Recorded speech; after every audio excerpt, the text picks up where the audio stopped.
Hello everyone, आज बात करते हैं चैप्टर नंबर 1 रियल नंबर से। बहुत important question, prove that root 2 is irrational. But before going through this question, first we will talk about the theorem 1.3। देखते हैं theorem 1.3 क्या है। थ्योरम 1.3 कह रही है let p be a prime number if p divides a square then p divides a where a is a positive integer। Example से theorem को समझते हैं। Let a square equal to 81। अगर a square is equal to 81 है तो what is the value of a की value हमारे पास होगी 9। और p जो कि प्राइम नंबर है, let p is equal to 3। Here we can see that 3 जो हमारा p है, p is the prime number. Divide 81, we know that 3 divide 81, सो 3 जो हमारा p है prime number will divide 9 also. 3 81 को डिवाइड करता है जो कि a स्क्वायर है, तो a जो हमारा 9 है p उसे भी डिवाइड करेगा। दूसरा एग्जांपल देखते हैं। a स्क्वायर इक्वल टू 144 मैंने लिया है और एक prime number p is equal to 2 लिया है। अगर a square is equal to 144 होगा तो what is the value of a की वैल्यू होगी 12। Here we can say that 2 divides 144। अगर 2a स्क्वायर जो कि 144 है उसको डिवाइड करता है तो वो a जो कि 12 है उसे भी डिवाइड करेगा। Here we can see that 2 divides 144, so 2 will divide 12 also। बहुत ही इजी थ्योरम है, but what is the basic need of this theorem वो हम अब देखते हैं कि कैसे अगर कोई नंबर दूसरे नंबर को डिवाइड करता है तो उस दूसरे नंबर को हम कैसे पहले वाले नंबर के टर्म्स में एक्सप्रेस करते हैं, कैसे उस दूसरे नंबर को हम पहले वाले नंबर के टर्म्स में एक्सप्रेस करते हैं, ये हम देखेंगे। बट बिफोर गोइंग थ्रू एक बात और हम देखेंगे कि इफ a स्क्वायर इक्वल टू 81, ये a is equal to 9, a की वैल्यू मैंने 9 ली है, प्लस माइनस 9 नहीं ली है, क्योंकि ध्यान से देखो a क्या है हमारे पास, a is a positive integer, इसलिए मैंने a की पॉजिटिव वैल्यू को कंसिडर किया है। यहाँ अगर देखें a स्क्वायर इक्वल टू 144, इसलिए a इज इक्वल टू मैंने लिया है 12, ना कि -12, because a is a positive integer. बात करते हैं और कुछ बेसिक चीजों के बारे में। यहाँ पे मैंने 5 एग्जांपल लिए। ये 5 एग्जांपल से आपको बिल्कुल क्लियर हो जाएगा कि अगर कोई नंबर दूसरे नंबर को डिवाइड करता है तो उस दूसरे नंबर को कैसे पहले वाले नंबर के टर्म्स में एक्सप्रेस किया जाता है। पहले मैंने बिल्कुल सिंपल एग्जांपल लिया है, 3 डिवाइड्स 81। हमें पता है कि 3 81 को डिवाइड करता है 27 टाइम्स, तो मैं 81 को कैसे रिप्रेजेंट कर सकता हूँ, 3 मल्टीप्लाई 27, जो पहला नंबर है उसके मल्टीपल में मैं इसको एक्सप्रेस कर सकता हूँ। हमें we know the value of 81, हमें एग्जैक्ट नंबर पता है, इसलिए मैं 3 मल्टीप्लाई एग्जैक्ट कोई नंबर लिख सकता हूँ। दूसरा एग्जांपल अगर मैं लूँ कि 2 डिवाइड्स 20, तो 20 को मैं 2 के मल्टीपल में लिख सकता हूँ 2 multiply 10, because we know the exact value that is 20। अगर हम एग्जांपल 3 की बात करें, 3 डिवाइड्स a, अभी हमें a की वैल्यू पता नहीं है, इसलिए a को मैं कैसे लिखूंगा, 3 मल्टीप्लाई b की फॉर्म में। b की वैल्यू मुझे इसलिए पता नहीं है क्योंकि we don't know the value of a, where b is some integer. यहाँ मैंने लिखा है b इज सम इंटीजर, यहाँ मैंने पॉजिटिव इंटीजर नहीं लिखा है क्योंकि मुझे ये नहीं पता a जो है वो पॉजिटिव है या नेगेटिव। अगर a पॉजिटिव है तो b भी पॉजिटिव होगा, अगर a नेगेटिव है तो b भी नेगेटिव होगा। एग्जांपल नंबर 4 की बात करते हैं। 2 डिवाइड्स b, 2 एक प्राइम नंबर है, वो b को डिवाइड करता है, तो कैसे मैं b को 2 के मल्टीपल में रिप्रेजेंट कर सकता हूँ, b is equal to 2c, where c is some integer. आगे चलते हैं example number 5, a divides b। अभी मुझे दोनों ही एग्जैक्ट वैल्यू पता नहीं है, exact value a b, I don't know what is the value of a, I don't know the value of b, so b is equal to ac, b is equal to a multiply c, where c is some integer. तो ये method है, अगर कोई एक number दूसरे number को divide करता है मतलब रिमाइंडर 0 देता है डिवाइड करने के बाद में, तो कैसे उस दूसरे नंबर को पहले नंबर के टर्म्स में एक्सप्रेस हम कर सकते हैं। तो यहाँ हमारे पास में 5 एग्जांपल है। ये एग्जांपल बहुत ही इंपॉर्टेंट है ये प्रूव करने के लिए कि रूट 2 इज इरेशनल। अभी हम चलते हैं हमारे क्वेश्चन के ऊपर, prove that root 2 is irrational. तो अब हम बात करते हैं हमारे क्वेश्चन पर, prove that root 2 is irrational. Root 2 irrational हम प्रूव करेंगे कॉन्ट्रडिक्शन मेथड से। कॉन्ट्रडिक्शन मेथड क्या है, हमें प्रूव करना है that root 2 is irrational, but हमने क्या अज्यूम किया है, let us assume to the contrary that root 2 is a rational number. Root two क्या एक रैशनल नंबर, अगर रूट टू रैशनल नंबर है तो मैं उसको a अपॉन बी यानी कि p अपॉन क्यू फॉर्म में रिप्रेजेंट कर सकता हूँ, where a and b are को प्राइम।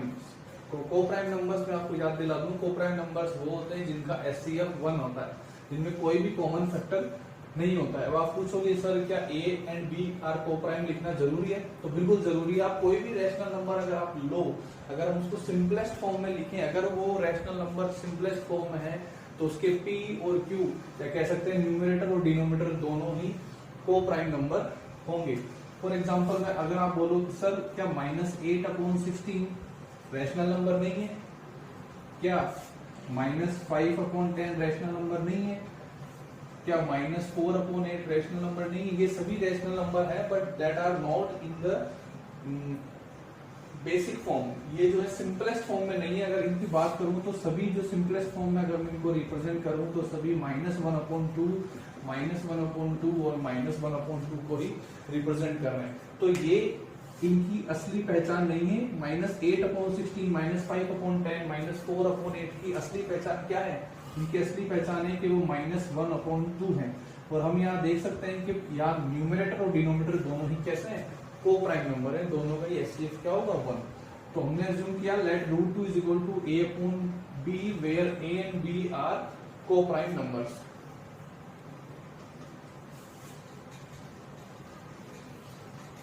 अभी देखिए root 2 is equal to a upon b हमने अज्यूम किया है बाय द कॉन्ट्रडिक्शन मेथड, हम यहाँ अप्लाई करेंगे। अगर root 2 is equal to a upon b है where a and b are coprimes, तो हम क्या करेंगे? Squaring both side. अगर मैं दोनों तरफ स्क्वायरिंग करता हूं तो रूट 2 का स्क्वायर हो जाएगा 2, a अपॉन b का स्क्वायर हो जाएगा a square upon b square. अगर क्रॉस मल्टीप्लाई करूं तो b जो है 2 के जगह आएगा, वो 2 जो है वो b की जगह आ सकता है। तो b square equal to a square upon 2। यहाँ हम देख सकते हैं कि 2 a स्क्वायर को डिवाइड कर रहा है और इक्वल टू में क्या है हमारे पास में b स्क्वायर। यहाँ से हमें ये पता चल रहा है कि 2 डिवाइड्स a स्क्वायर। अगर 2 a स्क्वायर को डिवाइड कर रहा है तो ऑब्वियसली फ्रॉम थ्योरम 1.3 हम कह सकते हैं कि 2 definitely divide the a। Here 2 divides a square, so a is also divisible by 2। a भी 2 से डिविजिबल होगा बाय थ्योरम 1.3। ये हमें एग्जाम के अंदर कॉपी में या पेपर में ये नहीं लिखना है थ्योरम 1.2, थ्योरम 1.3 या थ्योरम 6. हमें केवल स्टेटमेंट लिखना है थ्योरम का। जो चेक करने वाला एग्जामिनर है वो ये नहीं जानता कि कौन सी थ्योरम 1.1 है, कौन सी 1.3 है। हमें स्टेटमेंट लिखना है। तो a अगर 2 से डिविजिबल है तो a को मैं 2 के मल्टीपल में रिप्रेजेंट कर सकता हूँ। a is equal to 2c। मुझे a की वैल्यू नहीं पता इसलिए मैंने a is equal to 2c लिख दिया। Where c is some integer, ये a इक्वल टू 2c मैं पुट करूंगा किसमें? इक्वेशन नंबर 1 में। अगर इक्वेशन नंबर 1 में मैं a is equal to 2c put करता हूं तो यहां हम देखेंगे b square equal to 2c whole square upon 2 आता है, और होल स्क्वायर ओपन करेंगे तो b square equal to 4c square upon 2, 2 4 को कैंसिल करेगा तो b square equal to 2c square.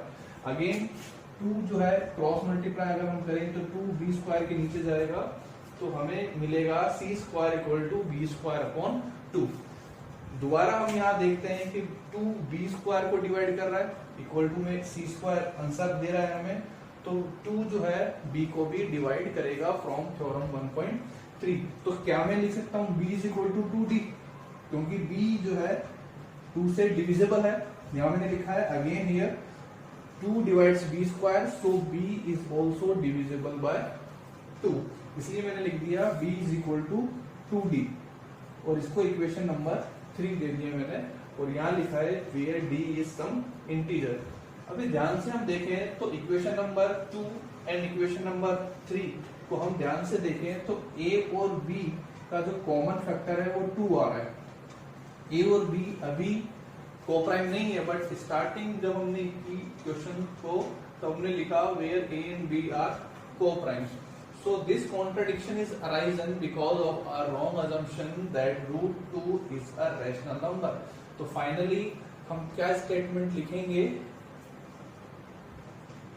So finally हम क्या लिखेंगे? From equation 2 and 3 we can say that a and b A and B are not coprimes, क्योंकि दोनों ही अगर आप ए को हम देखें तो a is equal to 2c हमारा था और b is equal to 2d, तो दोनों में कॉमन जो फैक्टर है वो 2 आ रहा था, तो कॉमन फैक्टर जब भी 2 आता है तो वो नंबर को प्राइम नंबर नहीं होते हैं। तो from equation 2 and 3 we can say that a and b are not coprimes. This contradiction, कौन सा कॉन्ट्रडिक्शन, कि हमने अज्यूम किया था कि a और b को प्राइम नंबर है, बट फ्रॉम इक्वेशन 2 and 3 से हमें ये पता चला कि a और b तो को प्राइम नहीं है।